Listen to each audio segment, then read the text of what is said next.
This is WCNC, NBC Charlotte News. Right now at noon, CMPD still working to solve Charlotte's first murder of 2017. The updates police have on the case and the plea from the victim's family. And a possible tornado touches down in Catawba County. We are live surveying the damage and talking to crews as they work to clean things up. And the president serving up some political whiplash, the contradictory statements he's giving on two of the biggest issues on Capitol Hill today. The news at noon starts right now. First here at noon, though, we are following breaking news in the civil rights trial for a former North Charleston police officer. Good afternoon. Thanks for joining us here at noon. I'm Brooke Katz. We've just learned Michael Slager, the man thrown into the national spotlight after shooting and killing an unarmed man back in 2015, is pleading guilty in the federal civil rights case. NBC Charlotte's Carolyn Bruck joins us live from the newsroom with more. And Carolyn, what does this mean going forward?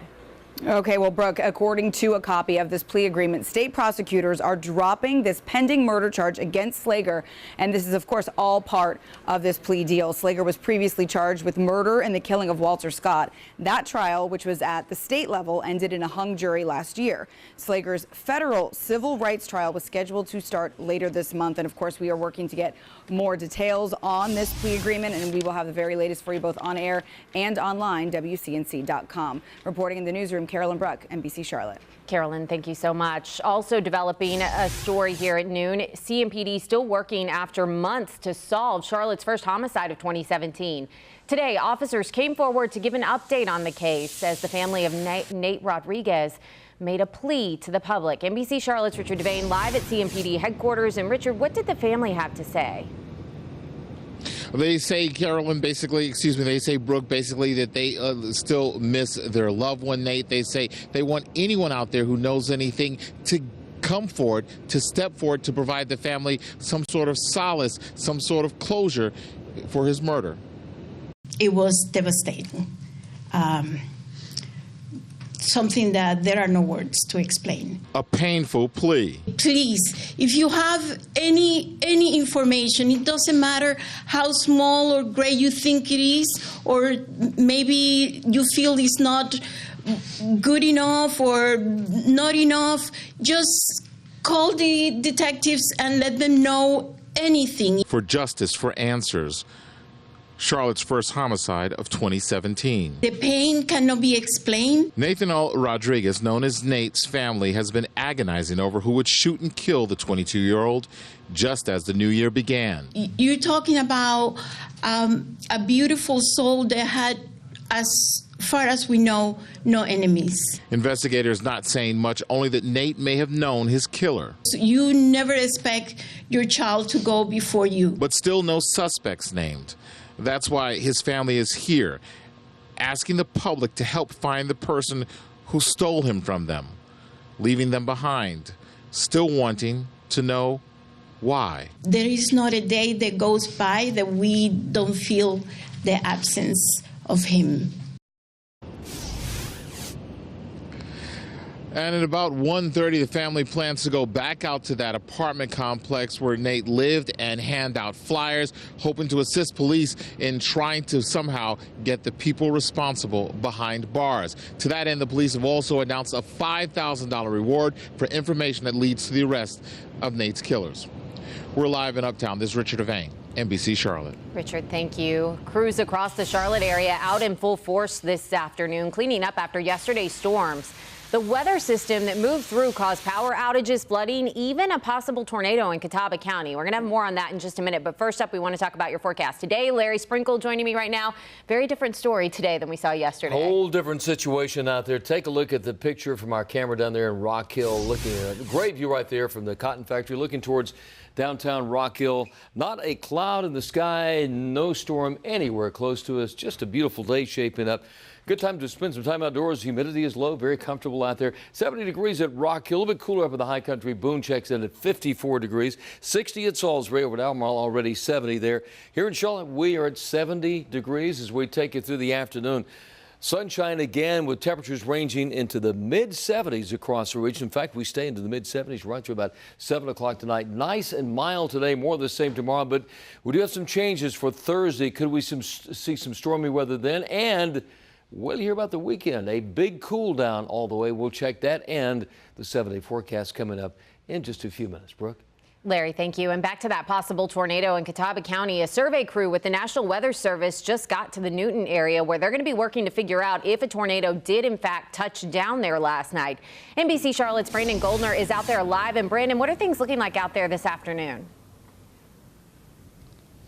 Well, Brooke, even when you've been covering tornadoes for a long time, it's still amazing to see some of this damage. These are two of the trees from this house that crashed into it. You can see part of the roots uprooted as a result of whatever it was that brought it down. That's why the National Weather Service is out here trying to determine if it was, in fact, a tornado or something else. Take a look at this video we shot on our drone to give you kind of a bird's eye view of the damage. We're going to continue having live reports tonight at 4, 5, and 6. I spoke to the family members whose son owns this home. They get their thoughts tonight. Reporting live in Catawba County, Brandon Goldner, NBC Charlotte. Brandon, thank you. New here at noon, officials in Kannapolis named Officer Trey Hinton as the officer who opened fire on 27-year-old Brandon Goins last week while officers were trying to arrest him on a Rowan County warrant. Goins was hiding out in the in-town suites when officers showed up. We're told he ran away from Officer Hinton. That's when Officer Hinton fired his weapon, hitting Goins. He sustained minor injuries. The SBI is now investigating. 3 people are recovering after a school bus crash this morning in southwest Charlotte. It happened around 6:30 on Yorkmont Road at West Boulevard. Authorities say a pickup truck hit bus number 278. This was from Lake Wiley Elementary School. 1 child was on the bus. That child, along with 2 adults, were taken to the hospital with minor injuries. Right now, a picture of an Anson County middle schooler is going viral. The sister of the student in this picture claims the school isolated the girl in a room by herself because she was being bullied. This rather than remove the bullies from the classroom. We did reach out to the school district, and the superintendent said, quote, "My staff and I are conducting a full investigation of this allegation. I do not feel that it is appropriate to comment extensively on this matter due to my duty to protect each student's confidential information." Police in Charlotte asking for you to keep your eyes out for this missing man. Take a good look at your screen. There's a silver alert in effect for 81-year-old Vester Crawford. He was last seen on Sunday on Kenmont Drive in North Charlotte. His daughter says he was on his way to South Carolina but never made it there. He was driving a 2006 black Ford Expedition. The North Carolina license plate is ZVD7395. If you see him or this car, you're asked to call police.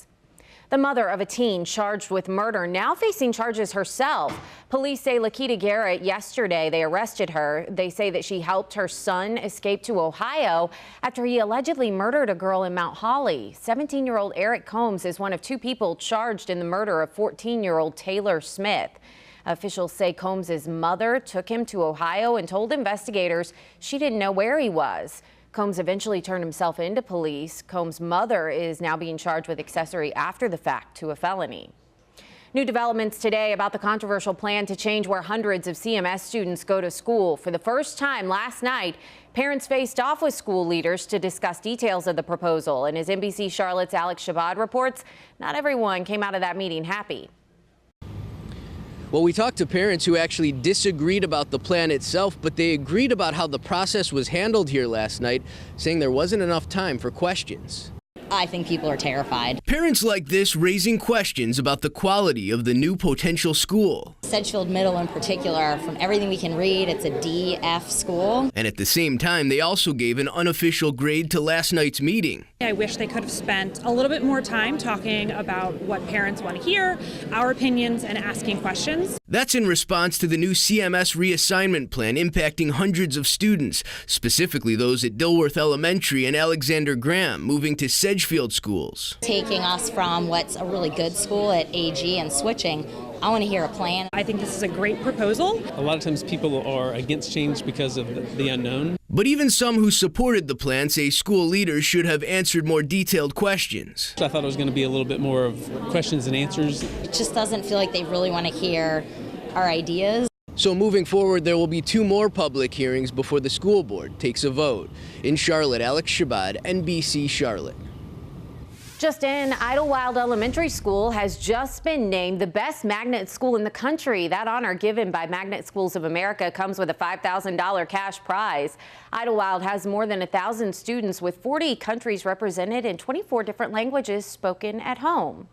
Charlotte City Manager releasing his proposal for the new budget. It is the first time Marcus Jones proposed a budget since he entered office last year, and he's making a lot of people happy by not increasing your property taxes.